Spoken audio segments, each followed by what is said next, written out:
Good morning మిత్రమా. మిత్రులు అడుగుతున్నటువంటి క్వెషన్ ఏంటి అనంటే, సార్ ఇది ఏపీ వాళ్ళకి యూజ్ అవుతుందా? తెలంగాణ వాళ్ళకి యూజ్ అవుతుందా అని. మిత్రమా, నేను 2 తెలుగు రాష్ట్రాలకు సరిపోయే విధంగా ఉండేటటువంటి కంటెంట్‌నే రూపొందిస్తున్నాను. ఎక్కడైతే వేరుగా ఉంటుందో నేను అక్కడ ఖచ్చితంగా మీకు చెప్తాను. సో, కాబట్టి ఇప్పుడు 2 తెలుగు రాష్ట్రాలకు ఉపయోగపడే విధంగానే నేను కంటెంట్ రూపొందిస్తున్నాను. ఇందులో ఎటువంటి సందేహం అవసరం లేదు మిత్రులారా.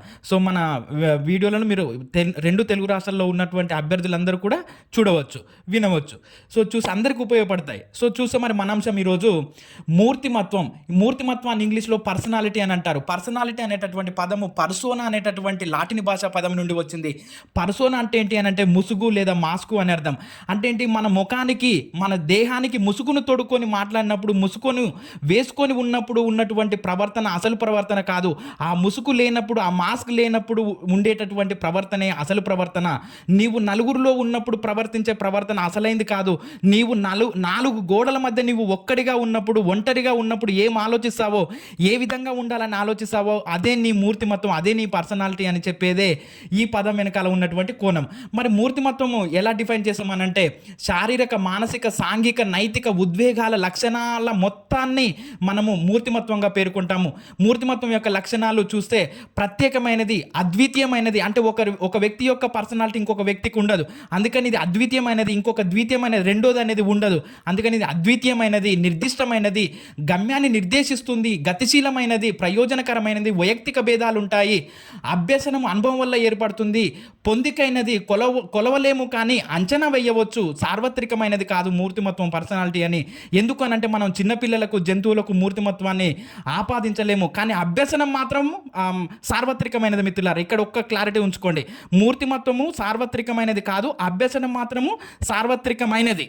సో, అదేవిధంగా ఇది స్థిరంగా ఉంటుంది కానీ స్తబ్దంగా ఉండదు. ఇది మూర్తిమత్వం యొక్క లక్షణాలు. సో, మరి మూర్తిమత్వం యొక్క మూలకాలు ఏంటి అనంటే, అంటే మూర్తిమత్వం నిర్మించడానికి కావలసినటువంటి, నిర్మితం కావడానికి అవసరమైనటువంటి మూలకాలను మనం మూర్తిమత్వం మూలకాలని అంటాం. అవేంటి అనంటే, శారీరక లేదా భౌతిక లక్షణాలు, శరీర అంతర్గత అవయవ వ్యవస్థలు, అంతర్బుద్ధి, బౌద్ధిక సామర్థ్యాలు, సహజ సామర్థ్యాలు, కౌశలాలు, అలవాట్లు, శక్తులు, లక్షణాంశాలు, అభిరుచులు, వైఖరులు, ఇవన్నీ కూడా మన మూర్తిమత్వాన్ని, మన పర్సనాలిటీని నిర్మించుకోవడానికి అవసరమైనటువంటి అంశాలు. వీటిని అందుకని మనం మూర్తిమత్వం మూలకాలు అని అంటాం. మరి మూర్తిమత్వం నిర్మించడానికి ఇవి కావాలి. మరి మూర్తిమత్వాన్ని ప్రభావితం చేసే కారకాలు ఏంటి అని అంటే 2 రకాలు, బాహ్య కారకాలు, అనువంశిక కారకాలు. బాహ్య కారకాలు ఏంటి అని అంటే కుటుంబము, పాఠశాల, సమావేశకులు, సమాజము, మీడియా. అంటే ఇవి ఆ పిల్లవాడి చుట్టూ ఉన్నటువంటి ఈ అంశాలన్నీ కూడా మంచిగా ఉంటేనే ఆ పిల్లవాడి యొక్క పర్సనాలిటీ బాగా ఉంటుంది, ఆ వ్యక్తి యొక్క పర్సనాలిటీ బాగా అభివృద్ధి చెందుతుందని చెప్పడానికి ఉపయోగపడేవి బాహ్య కారకాలు. అదేవిధంగా మరి అనువంశిక కారకాలు ఏంటి అని అంటే బాహ్య రూపము, అంతర్గత అవయవాలు, నాడీ వ్యవస్థ, గ్రంథులు, ఇవన్నీ కూడా ఒక వ్యక్తిలో అన్నీ కూడా ఆరోగ్యవంతంగా ఉంటేనే, ఆరోగ్యవంతమైన శరీరం ఉంటేనే ఆ వ్యక్తి యొక్క పర్సనాలిటీ బాగా ఉంటుందని చెప్పడానికి తోడ్పడేటటువంటి కారకాలు అనువంశిక కారకాలు. సో, మనకి నాడీ వ్యవస్థ నేను బయోసైన్స్లో వివరించాను. ఈ గ్రంథులు ఇక్కడ ఇచ్చాను చూడండి మిత్రుల, రావట గ్రంథి, పార్శ్వవాడు గ్రంథి, అటెనల్ గ్రంథులు, క్లోమర్ గ్రంథి, బీజ గ్రంథులు, పీయూష గ్రంథి, ఇవన్నీ కూడా మనలో ఉండేటటువంటి హార్మోన్స్ని విడుదల చేసి, హార్మోన్స్ కనుక ఇన్బ్యాలెన్స్గా ఉంటే పర్సనాలిటీ దెబ్బతింటుంది, మూర్తిమత్వం సరిగా ఉండదు అనే విషయాన్ని చెప్పాడు. అదేవిధంగా మరి మూర్తిమత్వం యొక్క సిద్ధాంతాలు చూస్తే, మూర్తిమత్వ సిద్ధాంతాలను మనం 3 రకాలుగా వర్గీకరిస్తాము. రూప సిద్ధాంతాలు, లక్షణాంశ సిద్ధాంతాలు, నిర్మితి సిద్ధాంతాలు. రూప సిద్ధాంతాలను వ్యక్తి యొక్క రూపురేఖల ఆధారంగా వర్గీకరించారు. చూస్తే ఇందులో స్పాంగ్లర్ వర్గీకరణ చూస్తే ఇతను విలువల ఆధారంగా వర్గీకరించాడు 6 రకాలుగా. చూస్తే సౌందర్యోపాసన విలువ, రాజకీయ విలువ, మతపరమైన విలువ, ఆర్థిక పరమైన విలువ, సాంఘిక పరమైన విలువ, సిద్ధాంతపరమైనటువంటి విలువలుగా వర్గీకరించాడు స్పాంగ్లర్. తర్వాత హిప్పోక్రటిస్ చూసి ఇతను శ్రావకాల ఆధారంగా వర్గీకరించాడు. ఔత్సాహికులు, విషణువులు, పైత్య ప్రవృత్తి, శ్లేష్మ ప్రవృత్తి, హిప్పోక్రటిస్ వర్గీకరణ ఇది. తర్వాత క్రిష్మర్ వర్గీకరణ చూస్తే ప్రీవరకాయలు, క్రీడాకాయలు, ప్రాంశకాయలు, ఇతను శరీర నిర్మాణం ఆధారంగా వర్గీకరించాడు. షెల్డన్ వర్గీకరణ చూసి ఇతను శరీర ఆకృతి ఆధారంగా వర్గీకరించాడు. స్థూలకాయలు, మధ్యమకాయలు, లంబకాయలుగా వర్గీకరించాడు. యాంగ్ వర్గీకరణ చూస్తే బహిర్వర్తనులు, అంతర్వర్తనులు, ఉభయవర్తనులుగా వర్గీకరించాడు. ఇవి రూప సిద్ధాంతాలు, స్పాంగ్లర్, హిప్పోక్రటిస్, క్రిష్మర్, షెల్డన్, యాంగ్. తర్వాత లక్షణాంశ సిద్ధాంతాలు చూస్తే ఆల్ఫోర్ట్ వర్గీకరణ, ఆర్బికాటిల్ వర్గీకరణ, ఐసెంక్ వర్గీకరణ. ఆల్ఫోర్ట్ వర్గీకరణ చూస్తే మనకు ప్రాథమిక లేదా సామాన్య లక్షణాలు, కేంద్ర లేదా వ్యక్తిగత లేదా ప్రత్యేకత కలిగినటువంటి లక్షణాలు, గౌణ లేదా మాధ్యమిక లక్షణాలు 3 రకాలుగా వర్గీకరించాడు. అదేవిధంగా ఆర్బికాటిల్ వర్గీకరణ చూస్తే మూల లక్షణాలు, ఉపరితల లక్షణాలు. ఇతను 16 PF రూపొందించాడు, 16 పర్సనాలిటీ ఫ్యాక్టర్ క్వశ్చనర్ను రూపొందించాడు. మరి ఐసెంక్ వర్గీకరణ చూస్తే చూస్తే మూల రూపాల లక్షణాలు, మూల విశేషాలు. మూల రూప లక్షణాలలో బహిర్వర్తనలు, అంతర్వర్తనలు, మూల విశేషాలలో సుస్థిరం, అస్థిరంగా పేర్కొన్నాడు. ఇవి లక్షణాంశ సిద్ధాంతాలు ఆల్ఫోటో, ఆర్బికాటిల్, ఐసెంక్. తర్వాత మరి నిర్మితి సిద్ధాంతాలు చూస్తే వీళ్ళు సాంఘిక అనుభవాల ఆధారంగా వ్యక్తి యొక్క మూర్తిమత్వం నిర్మించబడుతుందని చెప్పిన వాళ్ళు నిర్మితి సిద్ధాంతాలు రూపొందించారు. వాళ్ళు ఎవరు అనంటే సిగ్మండ్ ఫ్రాయిడ్ మరియు ఎరిక్సన్. సో సిగ్మండ్ ఫ్రాయిడ్ చూస్తే ఇతను మనసులో అణచబడినటువంటి కోరికలను, జ్ఞాపకాలను విశ్లేషించడం ద్వారా, మనసులో అణచబడినటువంటి కోరికలను, జ్ఞాపకాలను, అపస్మారక స్థితిలో ఉన్నటువంటి అంశాలను విశ్లేషించడం ద్వారా ఒక వ్యక్తి యొక్క ప్రవర్తనను మనము విశ్లేషించవచ్చు, అర్థం చేసుకోవచ్చు అని చెప్పినటువంటి వ్యక్తి సిగ్మండ్ ఫ్రాయిడ్. అందుకని ఇతనిని ఫాదర్ ఆఫ్ క్లినికల్ సైకాలజీ అని అంటాము. మరి ఈ సిగ్మండ్ ఫ్రాయిడ్ గారు రూపొందించినటువంటి సిద్ధాంతము మనోవిశ్లేషణవాద సిద్ధాంతము. ఈ మనోవిశ్లేషణవాద సిద్ధాంతం ద్వారా మనం మానసిక రుగ్మతలకు చికిత్సను రూపొందించవచ్చు. అంటే ఏంటి, దీనికి పర్ఫెక్ట్ ఎగ్జాంపుల్ ఎట్లా మిత్రం అని అంటే, ఒకటి చంద్రముఖి సినిమా, తర్వాత నాగవల్లి, తర్వాత అపరిచితుడు సినిమాలో వాళ్ళలో అణుచుకున్నటువంటి కోరికలను అవి తీరకపోవడం వలన వాళ్ళల్లో అలాంటి ప్రవర్తన బహిర్గతం అవుతుంది. అప్పుడు చంద్రముఖి సినిమాలో రజనీకాంత్ ఏం చేస్తాడు అని అంటే, అసలు ఈమె చంద్రముఖిలాగా మారడానికి దారి తీసినటువంటి పరిస్థితులు ఏంటి, ఎందుకు ఈమెకి ఇంత ఇంట్రెస్ట్ అని చూస్తే ఆమెకు చిన్నప్పటి నుంచి పౌరాణిక గాథలన్నా కూడా ఇంట్రెస్ట్. ఆ విధంగా మనకు అంటే ఒక వ్యక్తి యొక్క మనసులో అణచబడినటువంటి కోరికలను విశ్లేషించడం ద్వారా ఆ వ్యక్తి యొక్క ప్రవర్తనకు దారి తీసినటువంటి విషయాన్ని మనం అర్థం చేసుకోవచ్చు అనే విషయాన్ని చెప్పాడు సిగ్మండ్ ఫ్రాయిడ్. సో చూస్తే మరి మనోవిశ్లేషణవాద సిద్ధాంతంలో మనకు 3 అంశాలున్నాయి మిత్రులారా. చూస్తే ఉపరితల శక్తి, చలన శక్తి, ఆర్జిత శక్తి. ఉపరితల శక్తిలో చేతనం, ఉపచేతనం, అచేతనం. సో చేతనం అంటే ఏంటి అని అంటే మనసు యొక్క ఉపరితల భాగాన్ని చేతనం అని. ఇందులో వర్తమాన అంశాలు లేదా ప్రస్తుత అంశాలు ఉంటాయి. ఎలాంటి ప్రయత్నం లేకుండా గుర్తుకు వచ్చే అంశాలన్నీ కూడా చేతనంలో ఉంటాయి. తనను తాను నియంత్రించుకునే శక్తిని చేతనం అని అంటాము. అదేవిధంగా మరి ఉపచేతనం అంటే ఏంటి అని అంటే, ఇది మనసు యొక్క మధ్యస్థ భాగము ఉపచేతనము. ఇది కొద్దిగా శిక్షణ ద్వారా గుర్తుకు వచ్చేటటువంటి అంశాలన్నీ కూడా ఇందులో గుర్తుంటాయి. అదేవిధంగా కొద్దిగా ప్రయత్నం చేసే గుర్తుకు వచ్చే అంశాలు ఇందులో ఉంటాయి. మరి అచేతనం అంటే ఏంటి అని అంటే, ఇది మనసు యొక్క లోతైన భాగము, దమనం చేయబడ్డటువంటి అంశాలు ఇందులో ఉంటాయి. అదేవిధంగా ఇవి ఎప్పటికి కూడా గుర్తుకు రానటువంటి విషయాలన్నీ కూడా అచేతనంలో ఉంటాయి. తనను తాను నియంత్రించుకోలేని స్థితి అచేతనం. సో చూస్తే మనం దీన్ని ఇలా గుర్తుపెట్టుకోవాలి మిత్రులారా. ఇగో మనసు యొక్క ఉపరితలము చేతనము, మధ్య భాగం ఉపచేతనము, లోతైన భాగము అచేతనము, తనను తాను నియంత్రించుకునే శక్తి, కొద్దిగా ప్రయత్నం మీద ఉండే అంశాలు, తర్వాత అసలు గుర్తుకు రానటువంటి అంశాలన్నీ కూడా అచేతనంలో ఉంటాయి. సో ఇది మనం మనసును 3 భాగాలుగా చేసుకుంటే చేతనం, ఉపచేతనం, అచేతనం. సో ఈ అంటే ఏంటి, ఉపరితల శక్తిని చూసుకునేటప్పుడు పైనుండి కిందికి రావాలి. ఈ ఇడ్డు ఈగో ఏంటి అనేవి మళ్ళీ మీకు ఇంకో దాంట్లో చెప్తాను. చూస్తే మనం మూర్తిమత్వ నిర్మాణం లేదా చలన శక్తిలో మనకేముంటాయనంటే ఇడ్డు, ఈగో, సూపర్ ఈగో ఉంటాయి. సో ఇడ్ అంటే ఏంటి అని అంటే, దీన్ని మనం అచిత్తు అని అంటాం. ఇడ్డు మీద బాగా పరిశోధన చేసినటువంటి మనోవిజ్ఞాన శాస్త్రవేత్త సిగ్మండ్ ఫ్రాయిడ్ కాగా, ఈగో మీద అయితేనేమో మనం దాన్ని అహం అని అంటాం. దీని మీద ఎరిక్సన్ బాగా ప్రయోగాలు చేశాడు. అదేవిధంగా మరి సూపర్ ఈగో మీద కోల్బర్గ్ బాగా పరిశోధనలు చేశాడు. ఇడ్ అనగా దాన్ని మనం అచిత్తు అని అంటాం. ఇడ్డు మీద పరిశోధనలు చేసినటువంటి మనోవిజ్ఞాన శాస్త్రవేత్త సిగ్మండ్ ఫ్రాయిడ్. మరి చూస్తే ఇడ్ అనగా అచేతన స్థితి, వ్యక్తి యొక్క అచేతన స్థితిని ఇడ్డు అని అంటాం. ఇది ఆనంద సూత్రాన్ని పాటిస్తుంది. నైతిక నియమాలు తెలియనిది, నేరస్తుడు దొంగలాగా విచక్షణ లేనిదిగా ప్రవర్తించేది ఇడ్. అంటే ఈ ఇడ్డులో ఉన్నవారు ఇలా ఆలోచిస్తారని చెప్తున్నాడు సిగ్మండ్ ఫ్రాయిడ్. అదేవిధంగా మరి ఈగో అంటే ఏంటి అని అంటే, ఇది ఉపచేతన స్థితిలో ఉంటుంది, వాస్తవ సూత్రాన్ని అనుసరిస్తుంది. అదేవిధంగా అనైతిక నియమాలను కట్టడి చేస్తుంది, లాయర్ లాగా వ్యవహరిస్తుంది, అదేవిధంగా హెచ్చరిస్తుంది తప్పు చేయాలనుకున్నప్పుడు. అదేవిధంగా మరి ఇది శిక్షణ ద్వారా ఈగో అనేది సూపర్ ఈగోగా మారుతుందని చెప్తున్నాడు సిగ్మండ్ ఫ్రాయిడ్ గారు. ఏంటి అంటే మిత్రమా, సరైన అవగాహన చేసుకోండి. ఇడ్ ఏమంటుందని అంటే, దొంగతనం చేసైనా సరే మనం సినిమాకి వెళ్దామని ఇడ్ అంటుంది. ఈ ఈగో ఏమంటుందంటే, వద్దురా అమ్మకు తెలిస్తే మన ఒళ్ళు వాయగొడుతుంది, ఒళ్ళుకు చింతపండు పెడుతుందిరా అని చెప్తుంది ఈగో. ఏం కాదు లేరా, వెళ్ళినా ఏం కాదని చెప్పేది ఇడ్. ఈగో ఏమంటుందంటే, వద్దురా మనకు ఒళ్ళు బలుగుతుందని చెప్పేది ఈగో. సూపర్ ఈగో ఏమంటుందంటే, తప్పు, అలా దొంగతనం చేయడం తప్పు, అవసరమైతే అడిగి తీసుకొని వెళ్ళు, కానీ అలా చేయడం తప్పు అని చెప్పేది సూపర్ ఈగో. ఈ మూడిటి మధ్యన ఇట్లా విభజన చేసుకోగలిగితే మనకి ఈజీ అవుతుంది మిత్రులారా. ఇడ్డు, ఈగో, సూపర్ ఈగో. ఇడ్డేమో దొంగలాగా వ్యవహరిస్తాడు, ఈగోనేమో వాస్తవాన్ని, అరే మనం దొంగతనం చేస్తే ఒళ్ళు బలుగుతుంది. కానీ ఇక్కడ సూపర్ ఈగో మాత్రం ఏమంటుందనంటే, అసలు వద్దు అట్లాంటి తప్పు అనే విషయాన్ని మనకు సూపర్ ఈగో చెప్తా ఉంది. సో సూపర్ ఈగో మీద మనకు బాగా పరిశోధన చేసినటువంటి మనోవిజ్ఞాన శాస్త్రవేత్త కోల్బర్గ్, ఈయన మరి ఇది చేతనా స్థితి నైతిక మరియు ఆదర్శ సూత్రాన్ని పాటిస్తుంది, మరియు ఇది అహమును పర్యవేక్షిస్తుంది, అదేవిధంగా ఇది జడ్జి లాగా వ్యవహరిస్తుంది, తప్పు అనే భావన కలిగిస్తుంది. ఎవరు మనకు సూపర్ ఈగో. అది అంటే ఏంటి, ఇడ్డు అనేటైన దొంగ కాగా, ఈగో అనేటైన లాయర్గా వ్యవహరిస్తే, సూపర్ ఈగో అనేటైన జడ్జిగా వ్యవహరిస్తాడు. అంటే ఇంకా అది తప్పు అని చెప్పడం. సో ఈ విధంగా ఈ మూడింటి మధ్యన మనం పూర్తి అవగాహన చేసుకుంటే ఈజీ అయిపోతుంది మిత్రులారా. చూస్తే మరి మనం ఇక్కడ ఎట్లా వెళ్ళాలి అని అంటే, ఇక్కడ మనము మూర్తిమత్వ నిర్మాణంలోకి వస్తే ఇక్కడ కింది నుంచి పైకి వెళ్ళే ప్రయత్నం చేయండి మిత్రులారా. ఇడ్డు అనేది అచేతనాన్ని పోలి ఉంటుంది, ఈగో అనేది ఉపచేతనాన్ని పోలి ఉంటుంది, సూపర్ ఈగో అనేది చేతనాన్ని పోలి ఉంటుంది. సో అక్కడ ఏంటి, ఉపరితల శక్తి నుంచి అయితేనేమో పైనుండి కిందికి రండి 6వ మార్కులో, అదేవిధంగా నిర్మాణంలో అయితేనేమో మూర్తిమత్వ నిర్మాణ సిద్ధాంతంలో అయితేనేమో ఇలా కింది నుంచి పైకి వెళ్ళండి, 6వ మార్క్ కింద నుంచి పైకి ఇచ్చాను చూడండి. ఈ విధంగా మనం అర్థం చేసుకుంటే అయిపోతుంది. అదేవిధంగా ఇంకోటి ఆర్జిత శక్తి ఉంటుంది. సో ఈ ఆర్జిత శక్తిలో మళ్ళీ మనకు 2 ఉంటాయి, జీవితేచ్ఛ మరణేచ్ఛ. జీవించాలనే కోరికను మనం జీవితేచ్ఛ అని, అదేవిధంగా ఇది ఆనందము సంతృప్తి వలన కలుగుతుంది జీవించాలనే కోరిక, ఇతరులకు మంచి చేయాలన్న ఆలోచన జీవితేచ్ఛ వలన కలుగుతుంది. మరి మరణేచ్ఛ అంటే ఏంటి అని అంటే, మరణించాలనే కోరికను మరణేచ్ఛ అంటారు. ఇది సంఘర్షణ కుంటనం వల్ల ఏర్పడుతుంది, ఇతరులకు బాధ కలిగించాలనేటటువంటి కోరికను మనము మరణేచ్ఛ అని అంటాము. ఇది సిగ్మండ్ ఫ్రాయిడ్ యొక్క మనోవిశ్లేషణవాద సిద్ధాంతం. ఇందులో 3 రకాల నిర్మాణాలు ఉంటే అందులో ఉపరితల శక్తి, చలన శక్తి, ఆర్జిత శక్తి. మళ్ళీ ఉపరితల శక్తిలో చేతనం, ఉపచేతనం, అచేతనము.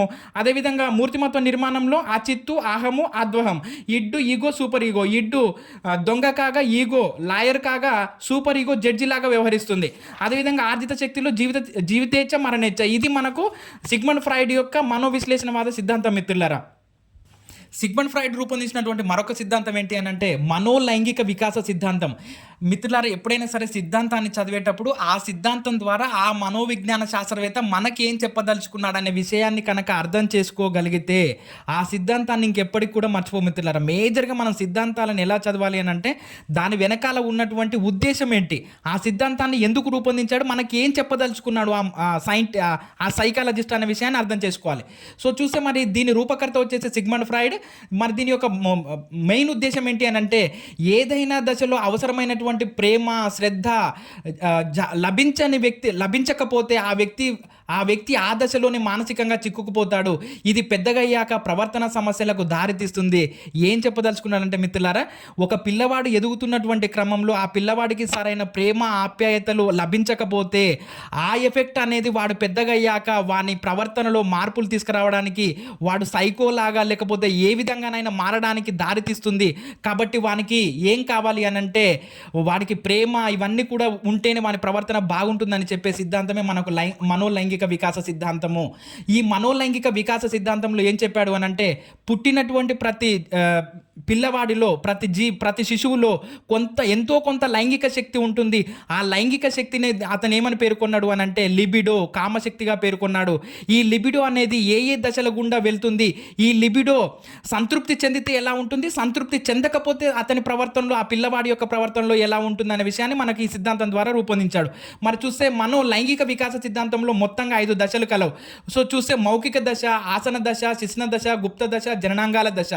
మౌఖిక దశ యొక్క వయసు వచ్చేసి 1 సంవత్సరం, పుట్టినప్పటి నుంచి 1 సంవత్సరం లేదా 1.5 సంవత్సరం. ఇందులో కామోద్దీపన కేంద్రంగా నోరు పనిచేస్తుంది. ఇందులో మళ్ళీ 2 ఉపదశలు కలవు, మౌఖిక నిష్క్రియాత్మక దశ, మౌఖిక దౌర్జన్య దశ. అంటే ఇక్కడ పిల్లవాడు తన యొక్క లిబిడోను ఎలా సంతృప్తి పరుచుకుంటాడు అని అంటే తన నోటి ద్వారా సంతృప్తి పరుచుకుంటాడు. అంటే తల్లిపాలు తాగడము, పీల్చడము ద్వారా తన లిబిడోను సంతృప్తి పరుచుకుంటాడు మౌఖిక దశలో. మరి ఆసన దశ చూస్తే ఇది వయసు వచ్చేసి 2 నుంచి 3 సంవత్సరాల వరకు ఉంటుంది. ఇందులో కామోద్దీపన కేంద్రం వచ్చేసి పాయువు. మళ్ళీ ఇందులో 2 ఉపదశలు కలవు, ఆసన బహిష్కరణ దశ, ఆసన ధారణ దశ. ఇక్కడ మలమూత్ర విసర్జన చేయడం వలన పిల్లవాడు తన లిబిడోను సంతృప్తి పరుచుకుంటాడు. అంటే ఇక్కడ ఆసన దశలో పిల్లవాడికి టాయిలెట్ ట్రైనింగ్ ఇవ్వాలి. పిల్లవాడికి టాయిలెట్ ట్రైనింగ్ ఇవ్వకపోతే వాడు జీవితంలో పాఠశాలకు లేటుగా వెళ్ళడం కానీ, అంటే వాడి మొత్తంగా ఎక్కడికి వెళ్ళినా కూడా లేట్ కామర్ లాగా తయారవుతా ఉంటాడనమాట. సో, ఆసన దశలో మరి ఆ పిల్లవాడు తనలో ఉన్నటువంటి లిబిడోని ఎలా సంతృప్తి పరుచుకుంటాడు అనంటే, మలమూత్ర విసర్జనలకు వెళ్ళడం ద్వారా తన లిబిడోను సంతృప్తి పరుచుకుంటాడని చెప్తున్నాడు. అదేవిధంగా మరి శిశున దశ చూస్తే ఇది వయసు వచ్చేసి 3-5 సంవత్సరాల వరకు ఉంటుంది. ఇందులో కామోద్దీపన కేంద్రం వచ్చేసి జననేంద్రియాలు. ఇందులో మళ్ళీ 2 ఉపదశలు కలవు. ఎడిపస్ కాంప్లెక్సా, ఎలక్ట్రా కాంప్లెక్సా. ఎడిపస్ కాంప్లెక్స్ అనగా ఏంటి అనంటే, అబ్బాయిలు తల్లి పట్ల ఆకర్షణను కలిగి ఉంటారు. దాన్ని మనం ఎడిపస్ కాంప్లెక్స్ అని అంటాము. అదేవిధంగా ఎలక్ట్రా కాంప్లెక్స్ అంటే అమ్మాయిలు తండ్రి పట్ల ఆకర్షణను కలిగి ఉంటారు. మనం దీన్ని ఎలక్ట్రా కాంప్లెక్స్గా పేర్కొంటాము. ఇది శిశున దశలో. తర్వాత గుప్త దశలో వచ్చేసి ఈ వయసు వచ్చేసి 6-11 సంవత్సరాలుగా ఉంటుంది. ఇందులో కామోద్దీపన కేంద్రాలు వచ్చేసి జననేంద్రియాలు. ఇందులో ఏం చేస్తారు అనంటే తాదాత్మీకరణము, అంతరీకరణం అనేటటువంటి 2 ఉపదశలు కలవు. ఇందులో స్నేహం చేయడము, పాఠశాల విద్య మీద దృష్టి పెట్టడము, స్నేహం మీద బాగా దృష్టి పెడతారు. అదేవిధంగా విద్య మీద, చదువుకోవాలనే తపన మీద ఎక్కువగా కలిగి ఉంటారు ఈ గుప్త దశలో. అదేవిధంగా మరి మనకు జననాంగాల దశ చూస్తే ఇది వయసు వచ్చేసి 12 సంవత్సరాల నుంచి మరణించే వరకు ఉంటుంది. ఇందులో కామోద్దీపన కేంద్రము జననేంద్రియాలు. ఇందులో అమ్మాయిలు అబ్బాయిల పట్ల, అబ్బాయిలు అమ్మాయిల పట్ల ఆకర్షితులు అవుతారు మరియు ద్వితీయ లైంగిక లక్షణాలు అభివృద్ధి చెందుతాయి. ద్వితీయ లైంగిక లక్షణాలు ప్రాథమిక లైంగిక లక్షణాలకు తేడా ఏంటంటే మిత్రులారా, ఒక జీవి పుట్టగానే అది మేలా ఫీమేలా అని గుర్తించడానికి తోడ్పడే లక్షణాలను ప్రాథమిక లైంగిక లక్షణాలని, అదేవిధంగా వయసుకు అనుకూలంగా వచ్చేటటువంటి మార్పులను మనము ద్వితీయ లైంగిక లక్షణాలు అని అంటాం. ఉదాహరణకు గడ్డం రావడం, మీసాలు రావడం, గొంతు మారడము, నడుము కింది భాగం వెడల్పు కావడం స్త్రీలలో అయితే ఇవన్నీ కూడా ద్వితీయ లైంగిక లక్షణాలుగా తీసుకుంటాము. అంటే ఇక్కడ జననాంగాల దశలో అమ్మాయిలు అబ్బాయిల పట్ల, అబ్బాయిలు అమ్మాయిల పట్ల ఆకర్షితులు అవుతారు, ద్వితీయ లైంగిక లక్షణాలు అభివృద్ధి చెందుతాయి. అంటే ఒక వ్యక్తిలో ఉన్నటువంటి కామశక్తి లిబిడో అనేది ఎలా సంతృప్తి చెందుతుంది, ఆ లిబిడో సంతృప్తి చెందకపోతే ఎలా ఉంటుంది పరిస్థితి అనే విషయాన్ని మనకు మనోలైంగిక వికాస సిద్ధాంతం ద్వారా వివరించాడు సిగ్మండ్ ఫ్రాయిడ్. అదేవిధంగా మరి మనం చూస్తే ఎరిక్సన్ మనోసాంఘిక వికాస సిద్ధాంతం చూస్తే ఇతను ఏం చెప్తున్నాడు అనంటే, అయ్యా సిగ్మండ్ ఫ్రాయిడ్ గారు మీరు అది ఏంటి లైంగిక లిబిడో ద్వారా చెప్పారు, కానీ అది కాదు, మానవుని యొక్క మూర్తిమత్వం పర్సనాలిటీ అనేది తన చుట్టూ ఉన్నటువంటి సమాజంతో జరిపేటటువంటి ప్రతిచర్యల ఆధారంగానే, పరస్పర చర్యల ఆధారంగానే మూర్తిమత్వం నిర్మితం అవుతుంది, అంతే తప్ప ఈ లిబిడో వల్ల కాదు అని కొంత విభేదించి, ఎరిక్సన్ కూడా సిగ్మండ్ ఫ్రాయిడ్ యొక్క శిష్యుడే, కానీ అది నచ్చక ఈయన మనోసాంఘిక వికాస సిద్ధాంతాన్ని రూపొందించాడు ఎరిక్సన్. మరి ఇతను ఏం చెప్తున్నాడు అనంటే, వ్యక్తి తన పరిసరాలతో జరిపేటటువంటి పరస్పర చర్యల వల్ల ఫలితమే మూర్తిమత్వం ఏర్పడుతుంది తప్ప అది అలా కాదు, లిబిడో వల్ల కాదు అనే విషయాన్ని మనకు ఎరిక్సన్ రూపొందించాడు. మరి ఎరిక్సన్ ప్రకారము అహం అనేది సృజనాత్మకమైనది, అహం అనేది 8 దశల గుండా వెళ్తుంది అని చెప్తూ మనకు ఈ సిద్ధాంతాన్ని రూపొందించాడు. మరి చూస్తే మనకు ఈ ఎరిక్సన్ సిద్ధాంతంలో ఉన్నటువంటి దశలు చూస్తే పూర్వ శైశవ దశ, ఉత్తర శైశవ దశ, క్రీడా దశ, పాఠశాల దశ, కౌమార దశ, పూర్వ వయోజన దశ, మధ్య వయోజన దశ, పరిపక్వ దశ. పూర్వ శైశవ దశ వచ్చేసి వయసు 0 పుట్టినప్పటి నుంచి 1.5 సంవత్సరాల వరకు. ఇందులో ఏర్పడేటటువంటి మనోసాంఘిక క్లిష్ట పరిస్థితులు నమ్మకం, అపనమ్మకం, సద్గుణం అయితే నమ్మకం. అంటే పూర్వ శైశవ దశ యొక్క వయసు 0 నుంచి 1.5 సంవత్సరాలు.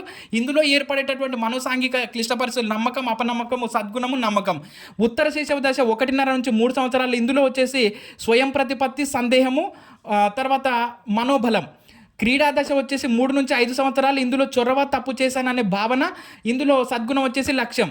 పాఠశాల దశ వచ్చేసి 6 నుంచి 12 సంవత్సరాల వరకు ఉంటుంది. ఇందులో శ్రమించడం, న్యూనతా భావం ఉంటుంది. మరి సద్గుణం ఏంటి అని అంటే సామర్థ్యం. అదేవిధంగా కౌమార దశ వస్తే 12 నుంచి 20 సంవత్సరాలు ఉంటుంది. ఇందులో పాత్ర గుర్తింపు, పాత్ర సంక్షోభం అనేది ఉంటుంది. ఇందులో సద్గుణం వచ్చేసి విశ్వసనీయత. పూర్వ వయోజన దశ 20 నుంచి 30 సంవత్సరాలు ఉంటుంది. సన్నిహితం. ఇందులో వచ్చేటటువంటి మనోసాంఘిక క్లిష్ట పరిస్థితులు సాన్నిహిత్యము, ఏకాంతము. ఇందులో సద్గుణము, ప్రేమ. మధ్య వయోజన దశ 30 నుంచి 60 సంవత్సరాలు. ఉత్పాదకత, స్తబ్దత అనేవి మనోసాంఘిక క్లిష్ట పరిస్థితులు. ఇందులో సద్గుణం వచ్చేసి సంరక్షణ. పరిపక్వ దశ, ఇందులో ఇది 60 సంవత్సరాలకు పైబడి ఉంటుంది. చిత్తశుద్ధి, నిరాశ. ఇది సూక్ష్మ బుద్ధి. సద్గుణం అనేది సూక్ష్మ బుద్ధి ఇందులో ఉంటుంది. ఏం చెప్తుండు మనకు ఎరిక్సన్ గారు అని అంటే, మూర్తిమత్వం అనేది తన చుట్టూ ఉన్నటువంటి పరిసరాల ప్రభావం వలన ఏర్పడుతుందే తప్ప తనలో ఉన్నటువంటి లైంగిక వల్ల కాదు అనేటటువంటి విషయాన్ని మనకు ఎరిక్సన్ రూపొందించారు. సో ఈ ఎరిక్సన్ సిద్ధాంతం ద్వారా మనం ఏం తెలుసుకోవచ్చు అనంటే, ఒక పిల్లవాడి చుట్టూ ఉన్నటువంటి సమాజము, మీడియా, పాఠశాల, విద్య, ఉపాధ్యాయులు, సమవయస్కులు వీళ్ళందరూ కూడా అందరూ ఆ పిల్లవాడితో జాగ్రత్తగా ఉంటేనే, అంతే అర్థవంతంగా వ్యవహరిస్తేనే, జాగ్రత్తగా ఉంటేనే, జాగరూకతతో ఉంటేనే ఆ పిల్లవాడిలో మూర్తిమత్వం అనేది బాగా అభివృద్ధి చెందుతుందని చెప్తున్నాడు మనకు ఎరిక్సన్.